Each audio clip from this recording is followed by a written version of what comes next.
The Hindu tradition is naturally interfaith, even before the word interfaith came into being and was widely used.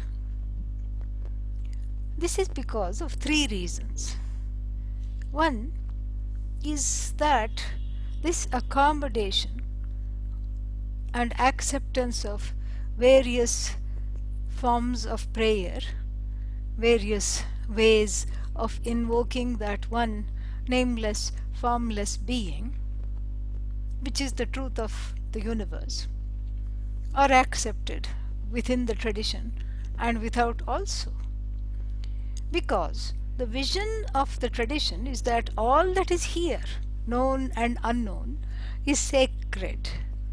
And so if everything is God, then I have the ability to invoke this God in any shape, any form, and through any name. And therefore, this vision itself makes the Hindu tradition extremely open to various forms of invoking the divine, invoking Ishvara, invoking God. Because it is seen as a sacred relationship. And just like, one has a particular relationship to one's mother or one's father, and somebody from outside cannot dictate that. So too, one's relationship to Ishvara, God, is extremely personal, and therefore there is freedom given to pray in any which way possible. And the second reason why the tradition is naturally interfaith is because, and this is an important reason, is that it is one of the few traditions in the world that, that is still alive today and is non-proselytizing in nature. Judaism being the, another example. It is non-proselytizing in nature.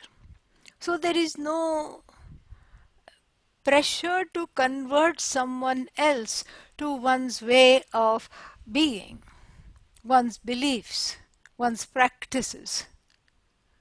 Because our tradition is really not so much based on belief as a deep understanding of who one is. It's all an inside job.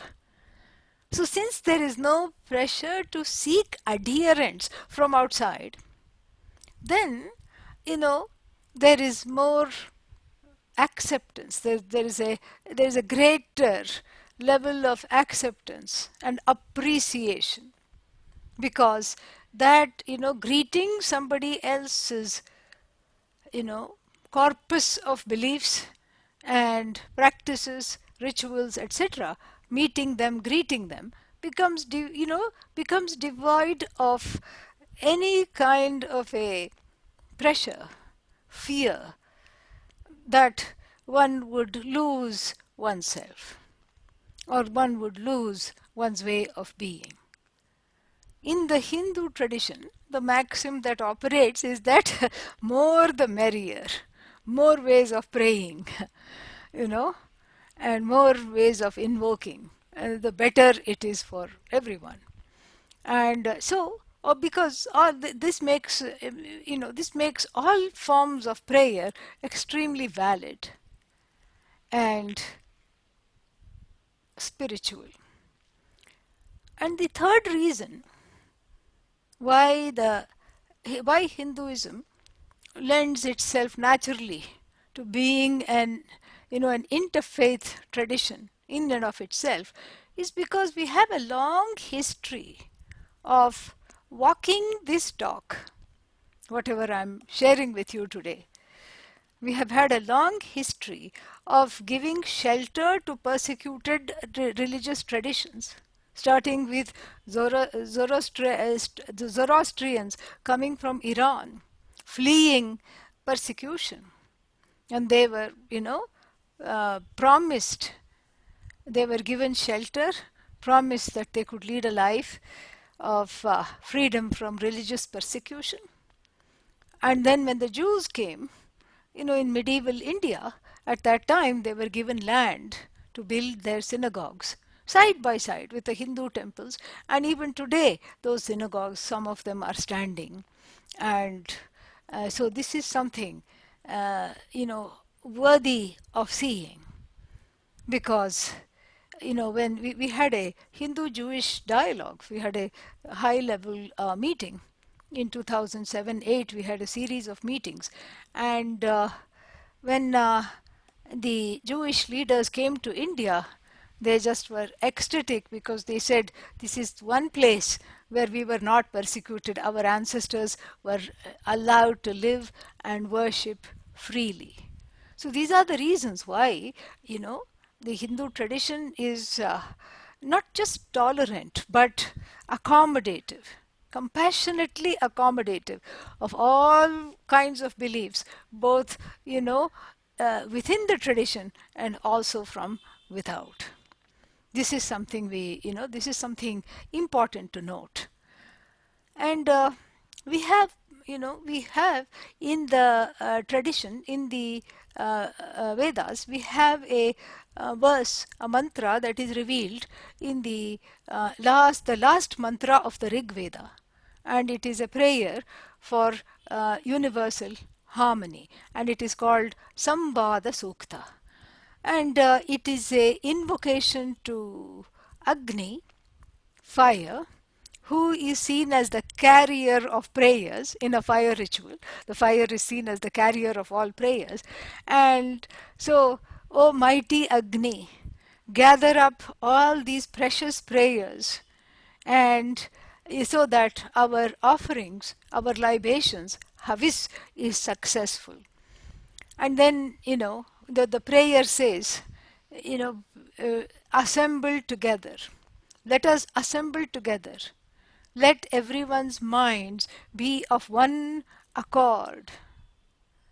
Just like, in the stories, in the ancient lore, we have various, manifestations of God, Ganesha, etc., whoever, sitting together and enjoying their portions, whatever is offered to them. So too, let us be like them. Let us be like these celestial beings who are naturally harmonious because they know that they are all one. May we also know that we are all one, and let us live harmoniously. Because the place that we share, the planet Earth, is one. The assembly of human beings, wherever it occurs, is one. The mind is also one. Thoughts are many, but the mind is one.